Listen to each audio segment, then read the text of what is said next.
কোন পীরের শিখানো আল্লাহু আল্লাহু জিকির করার চাইতে রাসূলুল্লাহর শিখানো সুবহানাল্লাহ আলহামদুলিল্লাহ আল্লাহু আকবার এই জিকির বেশি করে করা উচিত। সুতরাং আমি পীর বিরোধী নই। যারা হক্কানি আমি তাদের পক্ষে, আর যারা ব্যবসা করেন আমি তাদের বিপক্ষে। সুতরাং আপনাদেরকে শিরক এবং বেদাতের বিরুদ্ধে কথা বলতে হবে। গেরা শরীফ এটা কি? ইয়া আব্দুল কাদের জিলানী সাইয়্যান লিল্লাহ নাউযুবিল্লাহ মিন যালিক, এই সমস্ত পড়া হচ্ছে। হযরত আব্দুল কাদের জিলানী রাহমাতুল্লাহ আলাইহির নামে দরুদ বানানো হয়েছে।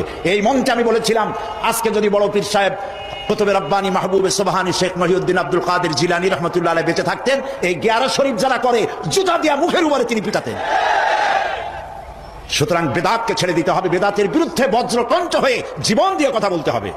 তাওহীদের পক্ষে কথা বলুন, শিরকের বিরুদ্ধে আর বেদাতের বিরুদ্ধে কথা বলুন। সেই সাথে আমি 5টি কথা বলতে চাই যা আপনারা করবেন। আপনারা জানেন, জানা কথাগুলি স্মরণ করিয়ে দিই। তাওহীদ প্রতিষ্ঠার পক্ষে কথা বলুন, শিরকের বিরুদ্ধে বেদাতের বিরুদ্ধে কথা বলুন, এবং নারীর অধিকারের কথা বলুন। কারণ আজকে বলা হয় ইসলাম নারীকে পর্দার মধ্যে ঢুকাইয়া তাদেরকে অধিকার থেকে বঞ্চিত করেছে। না, পৃথিবীতে ইসলাম নারীকে যে অধিকার দিয়েছে এই অধিকার পৃথিবীতে কেউ দিতে পারে নাই। পাশ্চাত্য নারীকে পুরুষ বানাইয়া নারীর অধিকার দিয়েছে, আর ইসলাম নারীকে নারীর মর্যাদায় রেখে পুরুষের সমান অধিকার দিয়েছে। আমি সে কথা আগামীকাল রাত্রে বলবো এখানে ইনশাআল্লাহ। সুতরাং নারীর অধিকারের কথা বলুন, অমুসলিম নাগরিকদের অধিকারের কথা বলুন।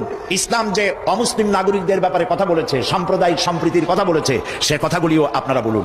এবং নিজের জ্ঞানকে, এইসব কথা বলার জন্য নিজের জ্ঞানকে শানিত করতে হবে, নিজের জ্ঞানকে সমৃদ্ধ করতে হবে। কিতাবুত তাওহীদ পড়ুন, আকীদাতুত তাহাবিয়া পড়ুন। নিজের আকীদা কেমন হওয়া উচিত, রাসূলের প্রতি, সাহাবায়ে কিরামদের প্রতি এবং আল্লাহর ওয়াহদানিয়তের প্রতি, তার জাতের প্রতি আকীদা কেমন হওয়া উচিত, এসব কিতাবপত্র, হাদিস, কোরআন বেশি করে পড়ে মানুষের কাছে এই কথাগুলি আমরা যত বেশি বলতে পারবো ততই আমাদের জন্য কল্যাণ হবে।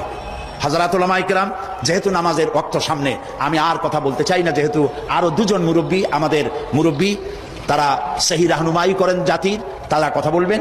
আমার বক্তব্য এখানে শেষ করছি এই কথা বলে, আসুন আমরা ঐক্যবদ্ধ হই, আসুন আমরা ঐক্যবদ্ধ হই। কেউ ঐক্যবদ্ধ হইলাম না, এটার কোনো দাম নাই। ঐক্যবদ্ধ হওয়ার জন্য আসুন তাওহীদের উপর ঐক্যবদ্ধ হই, খাতমে নবুয়তের আকীদার উপর ঐক্যবদ্ধ হই, শিরক এবং বেদাতের বিরুদ্ধে কথা বলি, একই সুরে বলি, একসাথে বলি, জীবনকে বাজি রেখে বলি। আল্লাহ তাআলা তৌফিক আমাদেরকে দান করুন। হাদা মা ইনদি ওয়াল ইলমু ইনদাল্লাহ আলাইহি তাওয়াক্কালতু ইলাইহি উনীব। ওয়াসসালামু আলাইকুম ওয়া রাহমাতুল্লাহ।